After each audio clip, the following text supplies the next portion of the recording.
Shalom, selamat malam dan selamat hari Sabat bagi kita semua. Pada saat ini kita patut bersyukur kepada Tuhan karena Ia telah menolong kita, menyertai kita di sepanjang 6 hari lamanya. Kita melakukan akan segala aktivitas kita hingga tiba pada hari Sabat yang suci ini. Kita boleh kembali bersuka cita karena Tuhan masih menyertai kita. Untuk menyambut akan hari Sabat yang suci, saya mengundang kita semua untuk mendengarkan sedikit firman Tuhan yang terambil dalam buku Yeremia 29 ayat yang ke-11. Dengan bunyi, sebab aku ini mengetahui rancangan-rancangan apa yang ada padaku mengenai kamu. Demikianlah firman Tuhan, yaitu rancangan damai sejahtera dan bukan rancangan kecelakaan, untuk memberikan kepadamu hari depan yang penuh harapan. Ketika kita melihat konteks dari ayat ini berbicara tentang bangsa Israel pada masa pembuangan di Babel. Mereka sedang berada di titik terendah mereka, kehilangan segalanya dan jauh dari rumah, jauh dari tanah yang seharusnya menjadi milik mereka. Bagi kita umat percaya, mungkin pembuangan itu terasa seperti pekerjaan yang menguras energi, yang menguras akan tenaga kita. Atau sebagai orang muda mungkin pembuangan itu seperti kesepian karena tidak atau belum menemukan akan pendamping hidup kita. Atau mungkin pembuangan itu rasanya seperti rasa gagal karena target pribadi yang tidak tercapai.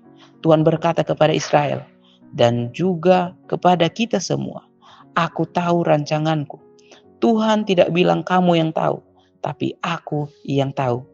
Bagian kita bukan memahami semua jalannya, tetapi mempercayai bahwa Tuhanlah yang akan memimpin jalan kita. Ada 3 pilar janji Tuhan dalam Yeremia 29 ayat yang ke-11.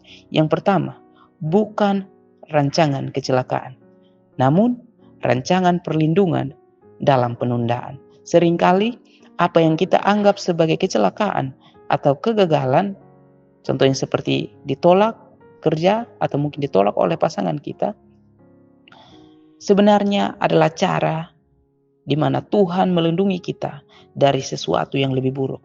Penundaan Tuhan bukanlah penolakan Tuhan.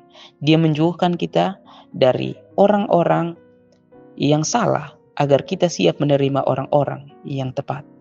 Yang kedua, rancangan damai sejahtera, ketenangan di tengah tekanan. Tuhan tidak menjanjikan hidup yang bebas dari masalah, tapi Dia menjanjikan shalom atau damai sejahtera. Yang ketiga, hari depan yang penuh harapan, kepastian hasil akhir. Bagi dunia, masa depan itu penuh dengan ketidakpastian. Namun bagi Tuhan, bagi orang percaya, masa depan adalah sebuah kepastian. Jika Tuhan yang memegang hari esokmu, maka hari ini, hari depanmu bukan sekadar semoga baik, tetapi pasti baik. Karirmu, pasanganmu, apapun yang engkau rancangkan dalam hidupmu, Tuhan akan sediakan bagimu. Intinya di sini adalah percaya, tekun di dalam doa, tekun di dalam pelajari akan firman Tuhan dan percaya bahwa Tuhanlah yang akan bertindak. Tuhanlah yang akan menolong kita untuk menghadapi akan hari-hari kita. Semoga melalui firman Tuhan ini boleh menjadi penguat akan iman percaya kita kepada Tuhan dan mengakui bahwa Tuhanlah yang akan menyertai kita di sepanjang rancangan hidup kita. Semoga Tuhan Yesus memberkati. Mari berdoa. Ya Tuhan Allah, pencipta kami berterima kasih untuk sahabat yang kudus yang Engkau berikan kepada kami. Sepanjang hari ini kami boleh menikmati berkat sukacita yang Engkau berikan bagi kami. Dan memasuki 1 minggu aktivitas kami, pekerjaan kami. Memohon perlindungan Tuhan. Berkat yang Engkau sudah siapkan bagi kami. Dan biarlah segala usaha kami berjalan sesuai dengan kehendak Tuhan. Melalui firman malam hari ini, kami boleh dikuatkan bahwa ketika kami mengikuti petunjuk Tuhan, kami akan memperoleh hal-hal yang baik, karena rancangan Tuhan adalah rancangan damai sejahtera.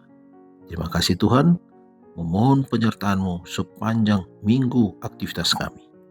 Di dalam nama Yesus Kristus kami sudah berdoa. Amin.